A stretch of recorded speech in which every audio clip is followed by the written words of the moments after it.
Xabaringiz bor, poytaxtimiz Toshkent shahrida joriy yilning 14-20 aprel kunlari sportning sambo turi bo'yicha Osiyo okeani chempionati o'tkazilmoqda.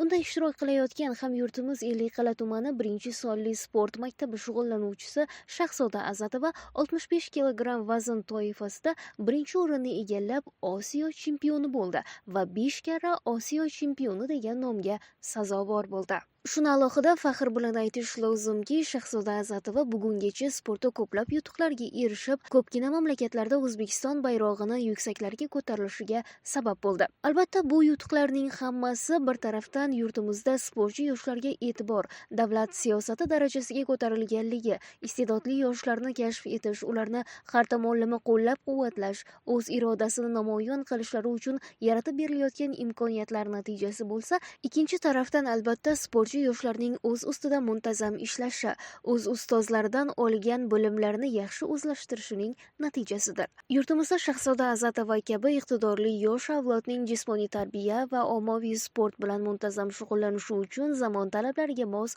shart-sharoitlar yaratish, sport musobaqalari orqali yoshlarda o'z irodasi, kuchi va imkoniyatlariga bo'lgan ishonchini mustahkamlash natijasida bugungi kunda yoshlarimiz ko'plab yutuqlarga erishmoqda. Sport bilan har qadamda oshno bo'lib, bugun ko'plab yutuqlarga erishgan, xususan Jahon chempionati va O'zbekiston kubogida munosib ishtirok qilib, faxrli o'rinlarni, medallarni qo'lga kiritgan Shahzoda Azatova kabi sportchi yoshlar bor ekan, yurtimiz bayrog'i balandlarga ko'tarilib, O'zbekiston madhiyasi dunyo mamlakatlari oldida baralla yangrayveradi.